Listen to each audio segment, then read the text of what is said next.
Hello, everyone. This episode of Unexplained Arkansas is sponsored by King Yodeler Tattoos. King Yodeler specializes in black and gray, color realism art, and also custom hand-drawn tattoos. King Yodeler believes tattoos can be as unique as the lives we live.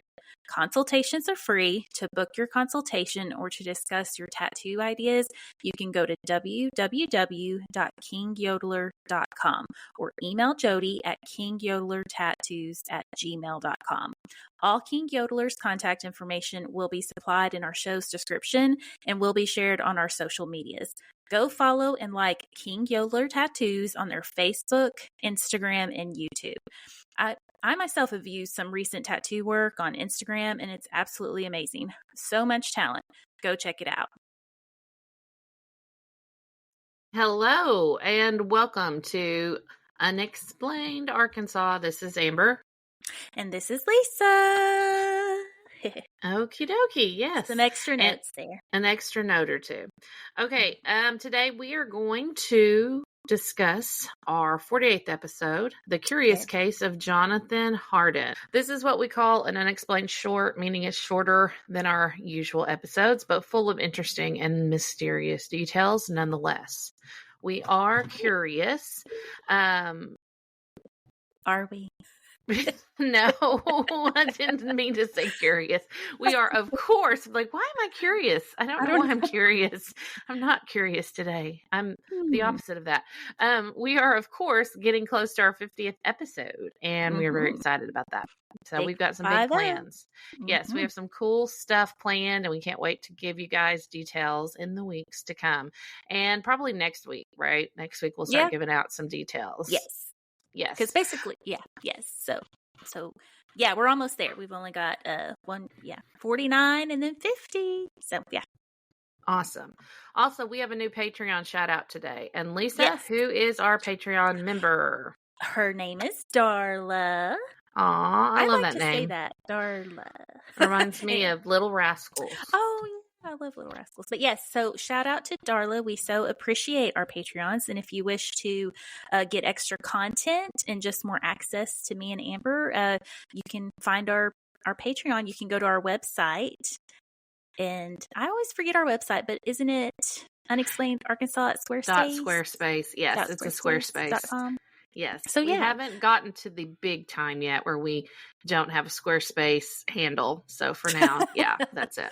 But it works. So go to our page and you can get to our Patreon and buy merch and all the good stuff. So yes. And we do have some new card decals. Is that correct? Yes. And I will be adding those to our website soon. Awesome. Probably within a couple days. All right. Maybe. Okay. Well, that's all good news. And hang on till the end, and we will talk about our meet and greet that we had last week. That was so much fun. And we met some extremely awesome and amazing people, and we'll talk a little bit about all of that, but at the end of our story. So first story, then banter. Okay, like I said, though, this is a short, so it may not be as long as our usual ones, but I think it's interesting nonetheless. Yes. So our story, again, takes place in Enola, Arkansas. As we talked about in episode 18, there are several legends about how Enola got its start.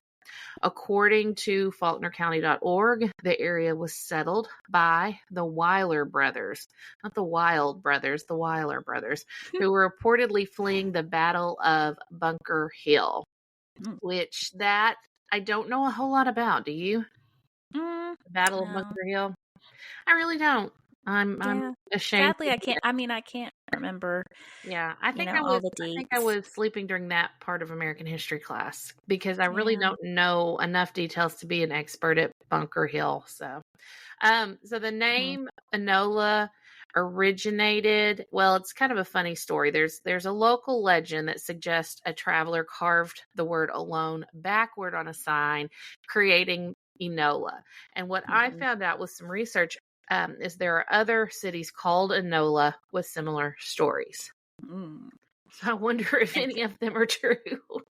I don't know, but it's so creepy. I mean, it is. Alone, Enola. Yes. Now, this story, our Enola story, is supported by an article in the Faulkner County Historical Society Journal, not the journal. And they said that this is true, and that a They said man, it's true. yeah, they said it was true. This dude named Sam Shipley. Yes, that sounds like an honest name. Uh-huh. So he says that is true. The article describes a man who stops in town and carves the word alone on a board, which then he places on a large oak tree where the roads meet. Now, also, Enola was known as Frederick's Lick. And I don't know why I want to laugh every time I say that. But it was known as Frederick's Lick due to its proximity to the natural salt lick near Cadron Creek. And I think I'm saying that right, Cadron Creek. I don't think we went through this in episode 18, but I don't remember the consensus. I think it's know Cadron. people corrected us. So. Yeah. Well, my grandpa is from Joy, so he's from that area, that Cadron Creek area, and I thought that's how you said it, but I might be wrong, and I'm sure I'll be told if I am. So, is it Cato? No, Cato's a different place. Yeah, this is Cadron. All right, so I don't know how you would really characterize this week's episode. It's not quite a ghost story, kind of like we wanted it to be, but it's also not quite a cold case because, as you will see, there are no named victims. And without victims, there's no case. So I would say that our story today resides in the realm of dark folklore and is very, very, very relevant to what we do here at Unexplained Arkansas. Or and legends. Yes, right? I mean, yes, I would say dark folklore or legends, but it's very relevant to this little world we've built, right? I think there's a place for these stories. Or county gossip. Yeah, it's gossip too. I mean, it sure is. It's dark very, gossip. Very old gossip. So, yes, for almost 2 centuries, there have been tales of mystery, greed, and murder, which have settled around the name Jonathan Hardin. But we don't have very much to go on besides a few stories and a couple of news articles. There's really just not a lot. Now, again, for a complete picture of Jonathan Hardin's unique lifestyle, and he did have a very unique lifestyle, you can refer back to episode 18. But according to legend, Jonathan Hardin was a very rich man, and he lived in a very fine house on top of Hardin Hill in Enola. Before Hardin's death, however, he was said to have buried an enormous amount of Spanish gold under a tree near his home. And I just dropped my phone. Did you hear that? I think everybody heard that. Yes, I did. Okay. I think Jonathan Hardin heard it. I'm just kidding. Jonathan Hardin heard that. Legend has it that the treasure is still there. This story, I think, laid the groundwork for what became this legacy of Jonathan Hardin and all these spooky stories. And I think that the story of Hardin just grew bigger and stranger as the years went by. Don't you? Yes. Mm-hmm. Yeah. Yeah, because because there was so much. I mean, because this was he died in 1869. So anyway, I mean, it's so many years later, and we're still discussing him. So that's to me is interesting. Yes. So, so the encyclopedia, and I thought this was interesting too, the Encyclopedia of Arkansas doesn't have a direct entry for Hardin, which you know that because you've already been through all this. But I thought that was very telling, I mean, because they have a lot of entries on a lot of people, but none on him. He is referred to heavily in their entry about the history of Enola. And that's pretty much it. So here's what we do know for sure about Mr. Jonathan Hardin. According to Ancestry.com, which is my favorite thing to do, I think now in my spare time, is just to get lost in these ancestry records. But Jonathan Hardin was born on December 15th, 1800 in Kentucky. I took a deep dive into ancestry records, and it showed that he was the son of a man named Joab. And Joab Hardin was found in a census dating back to 1810 in Smithland, which is in Livingston County, Kentucky. I did a little digging into Livingston County and the town of Smithland. I actually found some pretty interesting things. First, Smithland was known as a river town, and according to the Historical Society's website, it had a pretty bad reputation and some pretty shady characters. And just kind of looking at what I mean, this was on their own historical website. This was, Oh, wow. they owned it. The Smithland Historical Society. They're like, Okay. yeah, Huh. it They're was a little proud. sketch. Yeah, it was a little sketch back in the late 1700s, early 1800s. Huh. So another interesting note was that the Smithland, Kentucky area was deeply affected by the New Madrid earthquake of 1811. Cool. As was Arkansas. We were deeply affected by that as well. And there are lots of stories on their website about the residents flooding the streets because they were afraid that the world was ending. Yeah. And Jonathan and Jonathan was a kid during this. So he was around during that. Wow. Okay, so the New Madrid earthquake, of course, happened December 16th, so it would have been the day after his birthday. And the earthquake was between 7.2 and 8.2 on the Richter scale. My goodness. Yes. So this is something that I would really love to cover in a future podcast. Yes, I think we should. Yeah. Yeah. So according to Sandra Johnson's 2012 article, Hardin Cemetery Number 1, Hardin then came to Arkansas with his parents, Joab and Sarah Hardin, in 1815. So a few years after the big earthquake. And Jonathan was about 15 years old. The Hardins settled in Pulaski County, and there was actually an area that ended up becoming named after his father. Now, we don't know exactly why the Hardins moved to Arkansas, and we also don't know a lot about Jonathan's first marriage. We do know he was married before, and we know that the wife died, correct? Yes, that's what I understood. Yes, and that's what I read in one of the articles that I found from the 1890s, that yes, she had passed. The first wife did. So what we do have are records of his second marriage, land deeds, purchases, political engagements. He was really big into politics, and a few articles that came out after he died in the 1860s. So according to Enola history, Hardin first settled below the hill and what would eventually be known as Haunted Ditch, but then eventually made his home on top of the hill, which would eventually be called what? Hardin Hill, which kind of sounds a little scary. Yeah. Hardin, by the time less scary than Haunted Ditch. Yeah, Haunted Ditch. The first time I heard that, I just thought that was hilarious. Hardin was a very successful man, and by the time all was said and done, there's different estimates, but one estimate was that he owned about 5,000 acres of land. And then there was another one I saw that said over 3,000, which, whatever. He owned a lot of land, and about 875 acres of that land would then go into Faulkner County, but what was closer to the White County line. Now, he also owned a blacksmith shop and a coal mine. And I didn't know that there were active coal mines, near us. Because, this is pretty near where we live. Yes. And I think that it also mentioned he owned a cotton gin. Oh, so yes, it did. Yeah. Yes. He was like busy entrepreneur, like, yes. Like Kim Kardashian, but 1800s Kim. Yeah. Well, he was also a court magistrate, and he was a Conway County representative for about 2 years. So not very long. I think a postmaster. Yes, he was postmaster general in his settlement, or whatever you call it, like head postmaster. You just get a lot of jobs back then. Yeah. But that was 1852. So he was about, I guess he'd be about 52 years old. Yeah. But like I said, there was little recorded of his first marriage, and I looked for days and days on that, and I couldn't find anything.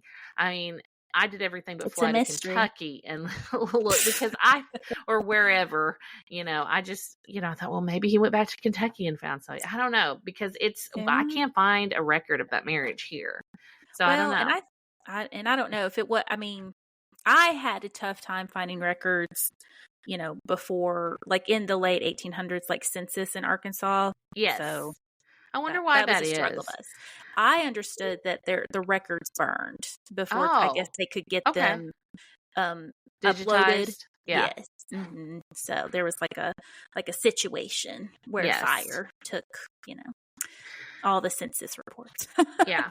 Well, we do have it that his second wife, her name was Elizabeth Magnus Greathouse Hardin. Now, that's a mouthful. Mm-hmm. And they were married on June 16th, 1837 in Pulaski County, Arkansas. Now, they had 6 children: Abraham, John Francis, Elizabeth, Louisa, Ambrose, and Missouri, Arkansas Hardin. And was Missouri...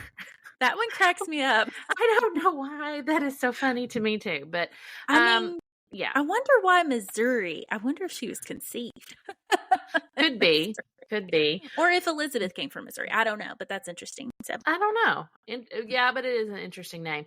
Now, Elizabeth's marriage to Daniel produced, like, she was married before and her husband died. And Daniel and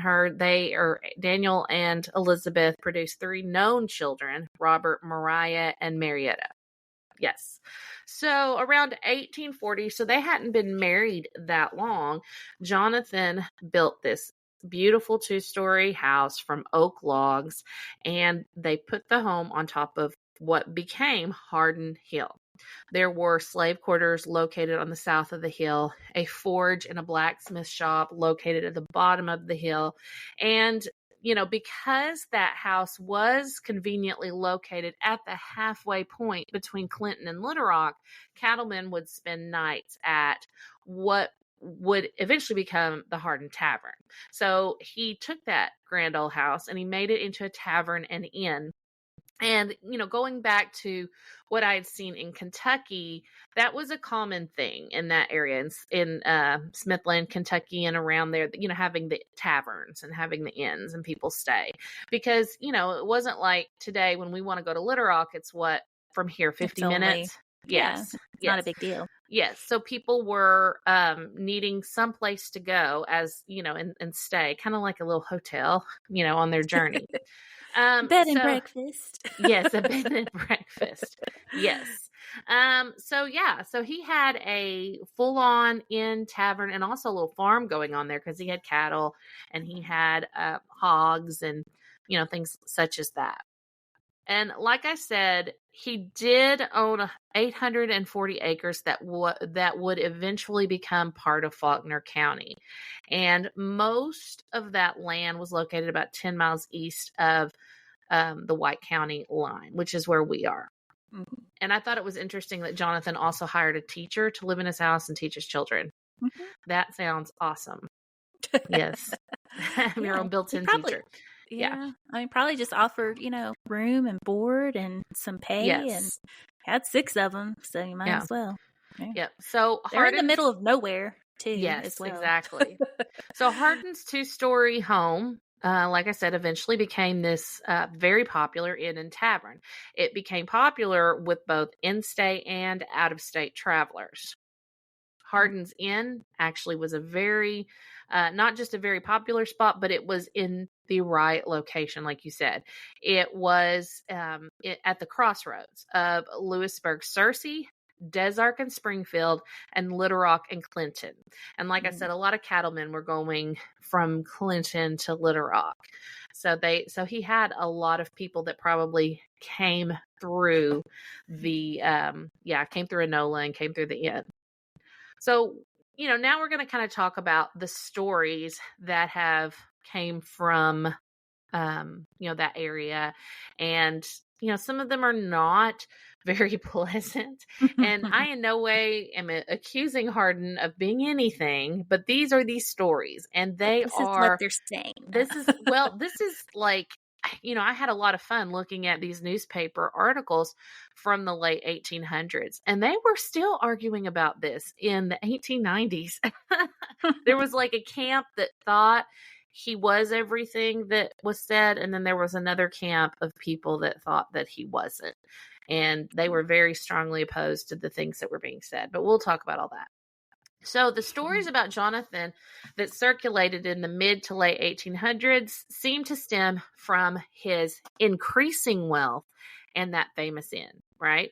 So according to Janie Nesbitt Jones, and she's an author, and she published the book Arkansas Curiosities, which I've talked to Janie, and she said that there is a new version, I think, coming out eventually. They're going to do one that is that I guess is a newer version of Arkansas Curiosities. But she said in her story, and I want to tell you the title of the story. It's called "Be Our Guest Forever." I love that. I love that title. Be Our Guest Forever. Yeah. So in that article, she talks about the Hardin stories. She said that some locals believed that travelers who went to the Hardin Inn never made it to their final destinations. Final destination. Now that's, or did they? Yeah, Dun, we dun, don't dun. know. Yeah. We don't know. Yeah. So Jones said that at the time, many of the travelers were men selling cattle, and they would stay with Hardin on the way back from the sale. And according to legend, it was these poor souls that may have become a permanent guest at the Hardin Inn. Jones said that a few locals at the time believed that Hardin cut the heads off these men and threw them in a nearby drainage ditch. Well, and I'm going to assume that this is the haunted ditch that we're talking about. I would assume it created the haunted ditch. Yes, probably. Ugh. So the rumors started flying, and the rumors and the rumors were that he would bury the bodies in his family cemetery. So my question is, why would he put the heads in a ditch? Yeah, that makes. I mean, it doesn't really make sense. Unless he was the headless horseman. It's a good story. Yeah, I mean, it's like, was he Arkansas's version of the headless horseman? Yeah. Yes. No, I don't know. All right. So Jones stated that there were local rumors that human bodies were also found floating in a well near a staging post at the intersection of what is now U.S. Highway 64 and Arkansas Highway 36. And I just wonder if that well is still, I mean, I'm sure it's still there, but I wonder if you can see it. We'll go check that out. That's on our list. Yeah. Well, Janie wrote about Hardin again in her 2021 book, The Arkansas Hitchhike Killer, James Waybern Red Hall. And that's another Arkansas unsolved or unexplained mystery we will talk about in the future. But in this book, it's a future episode, Red Hall. Yes.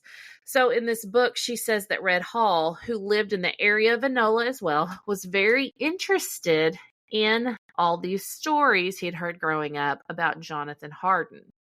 And, you know, all of that, totally true, because people had been talking about this by the time he was a kid, probably, you know, getting close to 50, 60 years they'd been talking or more. They'd been talking about it. So according to what Janie says in her book, Hardin arrived in Faulkner County in 1840 and built a 2-story house, like I said, on this busy intersection and located atop a hill above a drainage ditch. I've said ditch more times in this podcast. Yeah. But connected to the east. Yes. Connected to the east fork of the Cadron.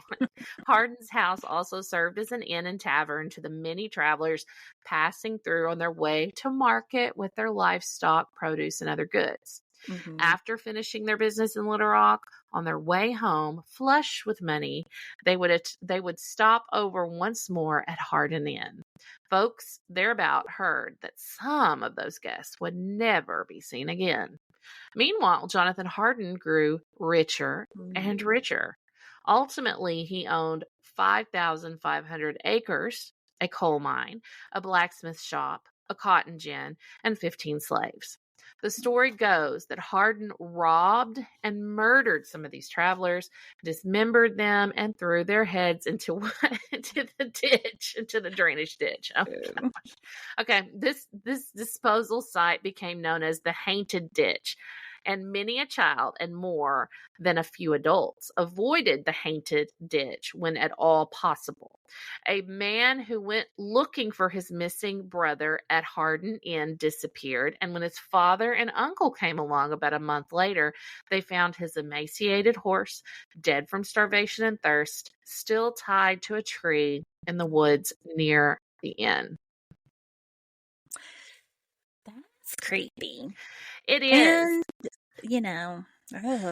Well, you know, we've said a lot on this podcast where there's smoke, there's fire. You know, so obviously something not too great happened to these boys, Yeah. but Whether it was, it doesn't necessarily mean it was the Hardins that, yeah, yeah. something was going on to have people wagging their tongues, whether it was just jealousy of his riches or someone knew something. That could be it too. That's a good point.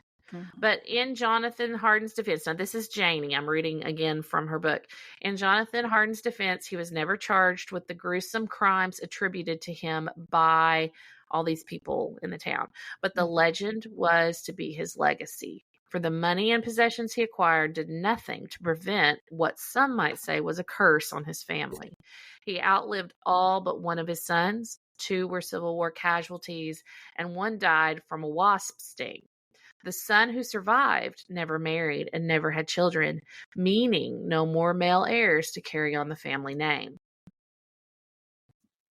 And I think I know when I did the other episode, it seemed like the daughters had died, but then even I don't know is that accurate? Do you know from ancestry? I do think there's Hardins that came on down the line. So yes, there are some, because he had brothers and stuff. Yeah. I mean, he wasn't Joab's only child.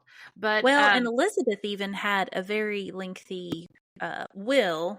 Yes, that mentioned the children. So, but then it did mention, I believe, one of the girls that had passed.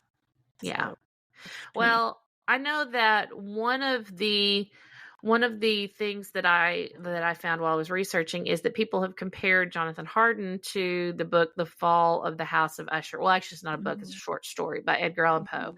And The Fall of the House of Usher, of course, is kind of the same deal, where the fathers, the sins of the father kind of go out there on the children, and it's madness and isolation and all these kinds of things going on within this short story. Not to say any of that happened, but somebody did make a parallel, which I thought was kind of interesting, but we don't know any of that for sure. Of course, this is again rumors that we are repeating from the 1800s, so oops. Okay. 1800 rumors. Yeah, that should be your next song you write. Yes. Yeah, Lisa's been sending me little snippets of songs about things like chicken and other stuff. Okay. I ruined the dinner and wrote a song about it. Yes. Okay, so Jonathan Hardin, I did find out how he died. His cause of death was rheumatoid. I'm assuming it's like some kind of rheumatoid arthritis, because it's rheumatoidism. Is that what it is? Man, I sound like the least like a doctor of anybody I know right now. Yeah. So there is some mystery surrounding his death, and there's really no record of it. I looked for an obituary, because if he was such a famous dude, don't you think they would at least have something in the paper that announced his death? Well, you would think, and because I did find, that they had, some areas had called him the father of Faulkner County or the father of Conway, but yet he doesn't really get a lot of street creds other than for the, throwing people's heads around. So. Yeah, he doesn't. I noticed that too. But I couldn't locate any kind of death notification. And it just says rheumatism or rheumatic disorders or conditions. Like rheumatic fever stuff? Well, it says chronic, often in intermittent pain affecting the joints or connections. Like you've heard of rheumatoid arthritis. Yes. Such, but that's what the internet is saying. Yes. So I don't Yes. Know. I trust the internet. No, I'm kidding. According to an article published in the Arkansas Democrat, it was just the Arkansas Democrat, on February 10th, 1898, the home place burned down in 1880. So something happened to the inn, and we don't know what, because this was not an article talking about the home place burning. It just mentioned it in passing that, and the inn burned down in 1880. And of course, this was 20 years after he died? Yeah, he died in 1869. Oh, okay. So it was 11 years after he died. Yeah. So 11 years after he died, the inn burned down. Now, in that same area is Hardin Cemetery, which Lisa and I have been to. And Hardin Cemetery is located off Marcus Hill Road. The only marked grave is that of Jonathan Hardin and his wife Elizabeth.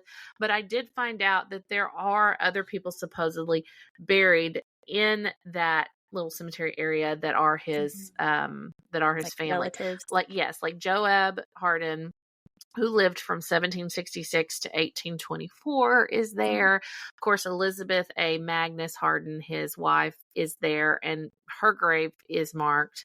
Then John Edwin Hardin, and he was born in 1785 and died in 1843.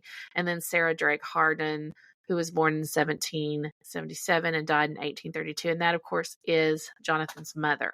So that accounts for, how many is that? 5 of the graves that are out there. But there are several. Yeah. And I guess because when we went, although, there was nothing, you could not tell who was what except for Jonathan and Elizabeth. Yes. I guess because people wouldn't leave it alone.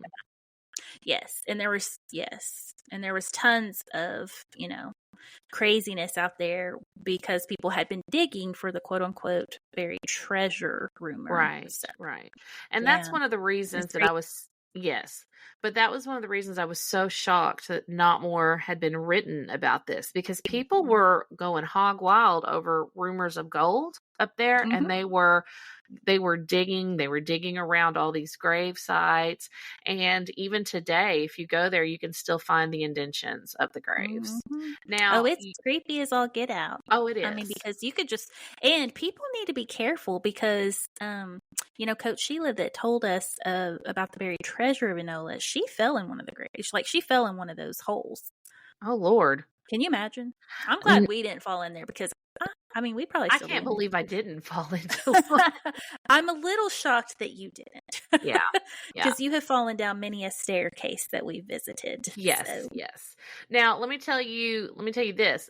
Hardin's grave was actually stolen, and Elizabeth, their gravestones, their headstones were stolen. And, eventually, though, they were brought back because there was an appeal that was put into the log cabin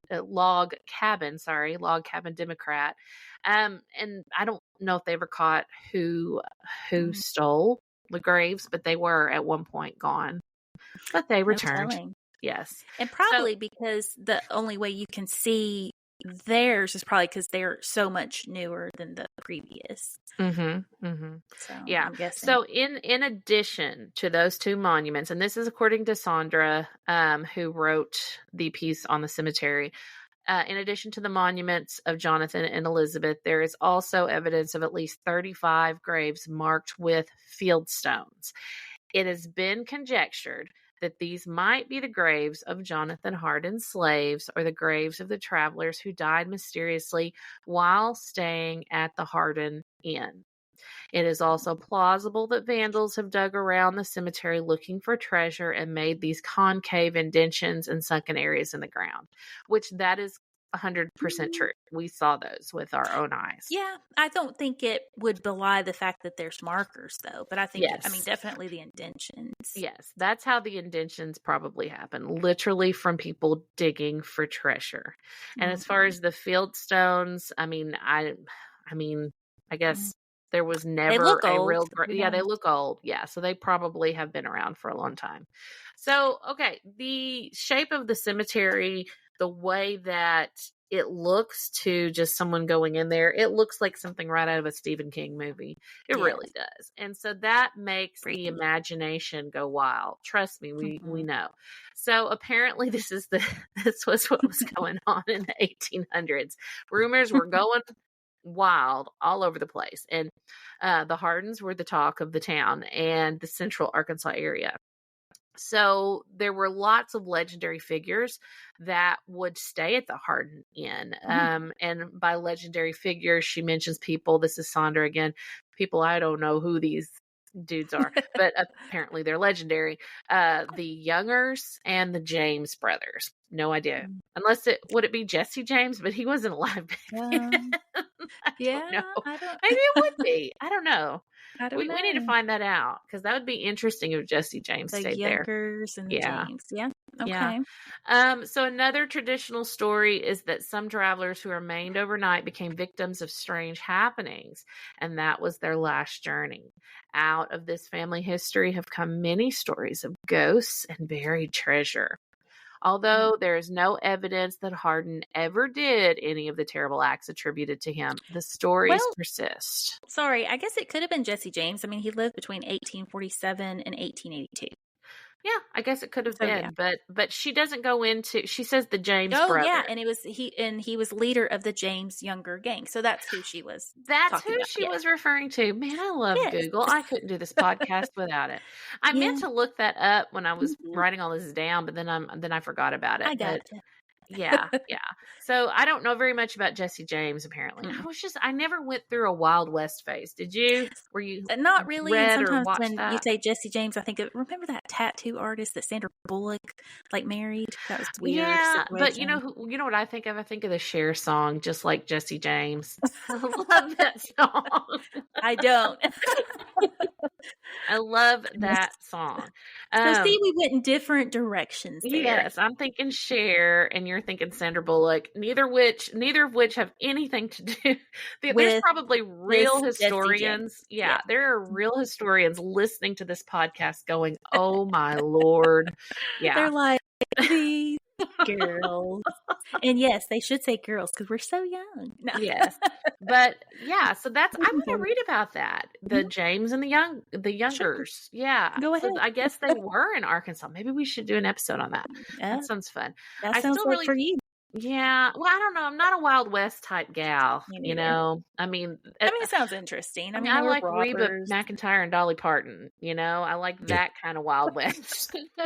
Is that as wild and west as you get? That's as wild and west as I get. I don't even get Crystal Gale in that country or Wilder West. Yes.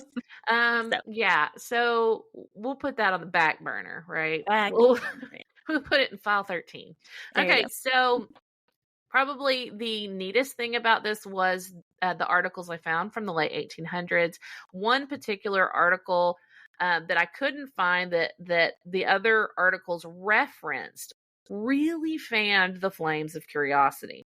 So sometime in the summer of 1889, the Arkansas Democrat, there they go again, published an article titled "The Peripatetic." And I had to look up how to say that. In it, the reporter detailed some of the rumors that had persisted since Hardin's death in the 1860s. Now, people got really upset in 1889 over that article. So on Monday, September 2nd, 1889, in the Arkansas Democrat, an editorial, which was unauthored, there's nobody that was declaring that they wrote it. An unauthored editorial ran that blasted that previous article. And the article was titled, "That Peripatetic." Peripatetic means traveler. Traveler. Yeah. Okay. So, but the first article was down on Hardin, and so this second one was saying, no, he's a good guy. Yeah, gotcha. But they talk about all the rumors in this one. So that was really juicy. So they said the second article, whoever they were, they said that the first article was a deeply misrepresented portrait of who Jonathan was. And they go on to try to debunk several theories. So I'm going to read a paragraph from it that or a couple that I thought were cool. All right. So several weeks ago, an item under the head of the Peripatetic published in these columns gave a descriptive account of the old Jonathan Hardin place located on the Little Rock and Springfield Road, 40 miles north of here, which is said to be haunted. The descriptions of the place was in itself incorrect, as has since been fully ascertained, and the main article was unintentionally a regretful annoyance to some of the best citizens in Conway and Faulkner counties. So that's how they lead with that. All right. So, they were pissy pants. They were very pissy pants. Okay, but then it gets really juicy. Okay, it says, in the first place, there is no dark dungeon under the house. I'm not there. Okay, in the first place, there's no dark dungeon under the house on the hill and no bluff at its back. The land in cultivation on the plantation is larger now than ever before, and the whole place has an air of prosperity. So they basically make it sound like just Wonderland there. The house, though slightly old, looks like an ordinary country home, and it has no trap doors.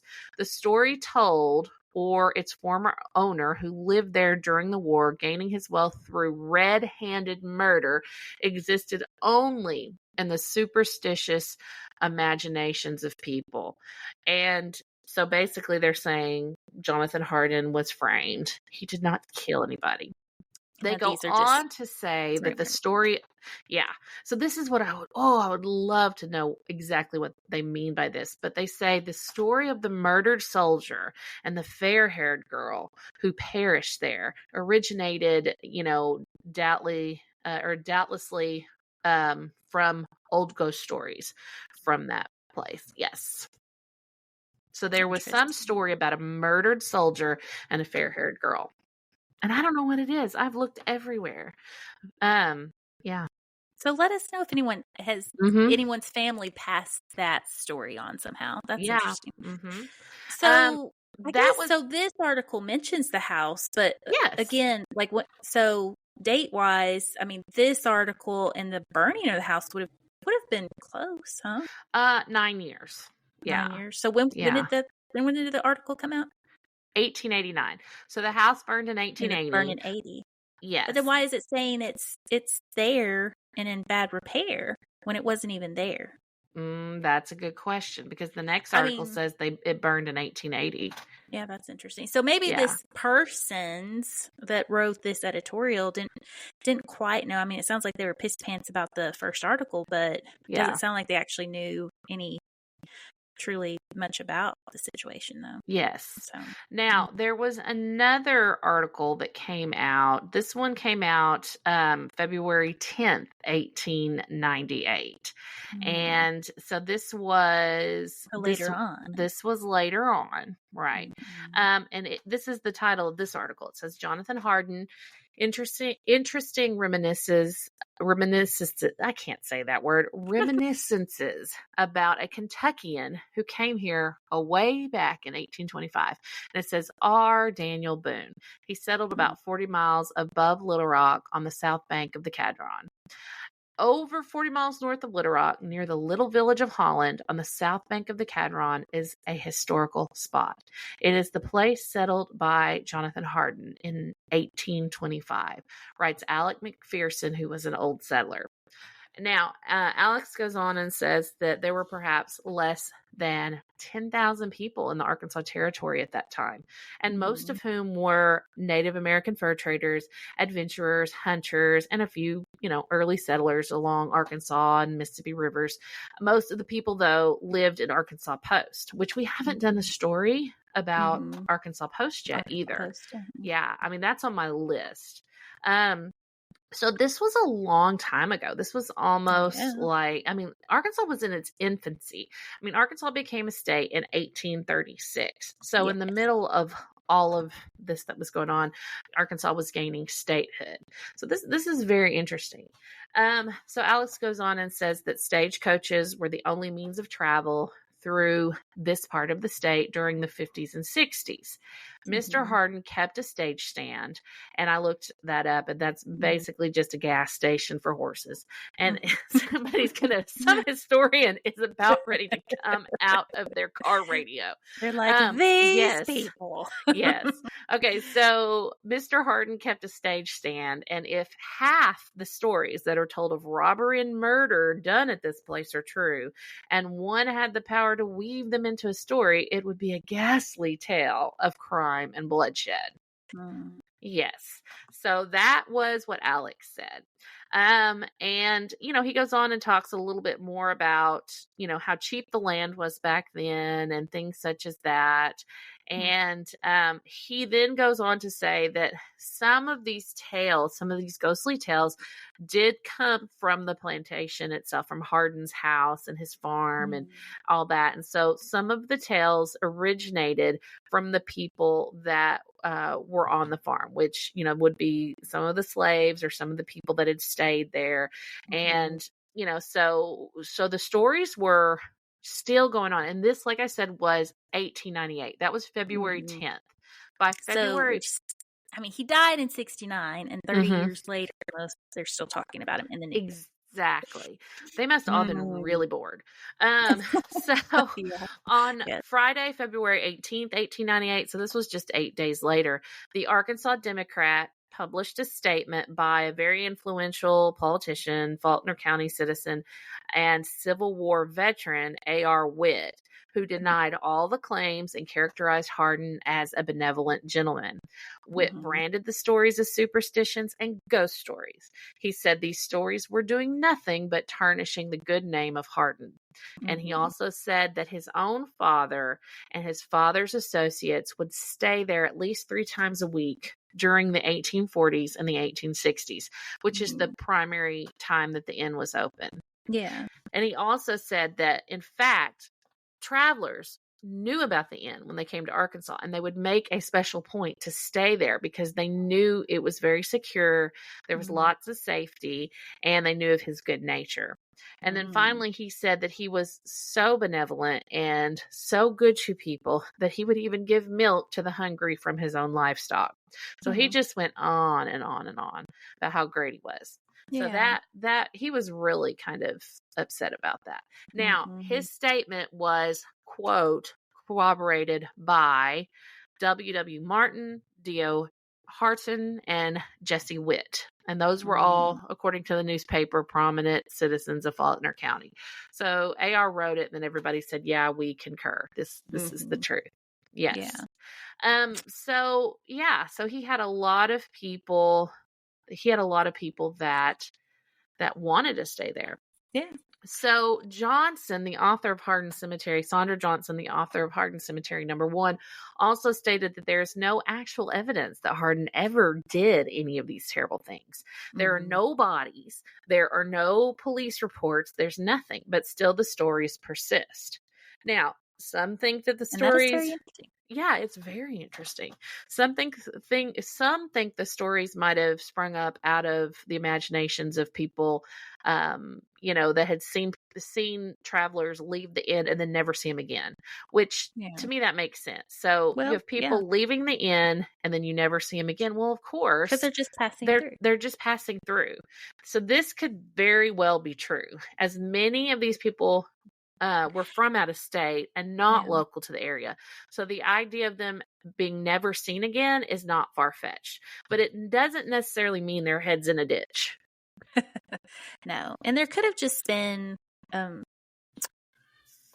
I said, it could have just been jealousy, because in my findings, he definitely evidently dressed very nice. His wife and children were always dressed to the hilt. It said even he wanted the slaves to dress up. So he was very about appearances. Appearances and airs and such. So you know how people are, about, they might have thought he was, uppity and snobby or whatever. But then I did, when I did my research, it also said that he gave, land to the churches to build, So Janie Nesbitt Jones also said something very interesting in the Curiosities book. She interviewed a woman who claimed to have seen 3 cloaked figures floating across the nearby road. And I'm assuming this is the road by the cemetery. And one even turned to look at her. So, yeah. And Lisa, you mentioned this in your story, right? The 3 cloaked hooded figures. Yes. And I thought that was kind of creepy. Very creepy. Yeah, which I can totally... And I guess this would be by the haunted ditch. Yeah. So, yeah. It would be by the haunted ditch. Where the heads are rolling. No. Yes. Allegedly. Allegedly the heads are rolling. We don't know. Yeah. I don't know. What do you think? I really think there is a lot of bad things that have been said, and all these mysterious tales about him. And then there's tons of good that have been written about him. So, it's hard to say about something in the 1800s, but there definitely, someone did not like him. And for some reason, they created these stories, or these stories were based on maybe some, tidbit of truth. I don't know. I doubt he was rolling the heads. Yes, I agree. So, after all that, I don't think these things happened. Mm-hmm. I really don't. I think that maybe there was an incident or two, because that was a wild and crazy time. I mean, it was it was pretty lawless back then, so there's no telling what actually did happen. And, it's not like there was police in every town back then. Mm-mm. So there were probably some incidents that happened, and then, everything that just were kind of swept under rugs. Yeah. And this was a very prominent man who was wealthy. So, I mean, let's face it. If he did something, he could definitely easily get away with it if he did something. So Right. Oh my gosh. So it's interesting. It is. It is very interesting. And I just don't know. I was so sure that we had stumbled across something that was, Arkansas's first serial murderer, but I don't really think so anymore. I think that he was just a dude that was really lucky and had a lot of wealth and a lot of prominence, and like you said, probably a lot of enemies. Yeah, worked hard, it sounds like. But yeah, he obviously had some enemies. All right. So that's it. That's all I have. So do you want to talk about our meet and greet really fast? And then we can talk about it also in the next episode, which is about the Arlington Hotel. The Arlington, Yes. So the meet and greet was last Thursday. It was amazing. Definitely. Daryl was like, there's going to be a handful of people there maybe. So I was like freaking out a little bit, I was about it. And so we had a lot. I think we had a lot more people than we thought for a Thursday night in Hot Springs. And that was it was super awesome. Like, we had Cam that drove 5 hours to be there. Of course you had Julie and Ashley that made those awesome shirts. I know. I love those shirts. Oh my gosh. Goodness. And then of course, some of our besties and we got to meet some besties like Jamie, and then we've got Beth. And anyway, I mean, it was and Tambry and her mom, Debbie. Anyway, it was awesome. We met a friend, Paul, who's big friends with one of our other listeners, Sean. So anyway, it was amazing to meet these people in person, and I look forward to seeing them again. Definitely. And we have so many upcoming events. We do. We have, goodness. Yes, we are just about full, we're full of events. Yes. We're full of a lot of things, but definitely events. Yeah. We're going to take a little mini break in August before we start episode 51. The last 2 weeks in August. Yes. Yeah.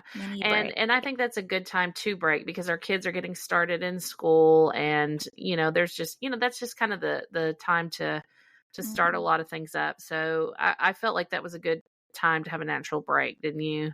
So yeah. Am I making you yawn? Yeah. I'm sorry, I'm yawning.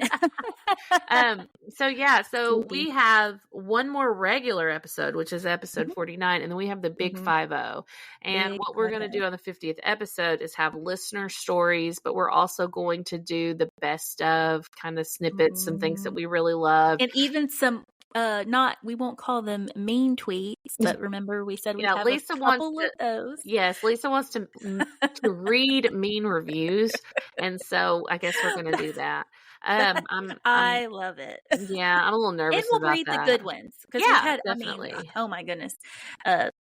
10-1 on the good side. Yeah, that is true. And then we had somebody that wrote us a song and a song for the podcast. So we're going to debut that song on the 50th episode. So I'm excited about that. You guys can go see that on the Facebook. So. Yes, definitely. If you want a sneak peek of the song, you can go and you can listen to it on Facebook. Well, we will have it on our 50th episode. Yes. So yeah, that's it. Do you have anything else you want to add? No, just that everybody needs to go subscribe and follow us on YouTube. We're so close to our short-term goal on the YouTube, so definitely do that and rate and review us. The rate and reviews are getting awesome. So on Spotify, rate us, on Apple, just follow us on all the things. So yes, definitely. We're everywhere. Yes, it feels like we are. So anyway, yeah, okay. Yay. have a great whatever afternoon, morning, whenever y'all are listening to this, and we will talk to you soon. Love ya. Bye.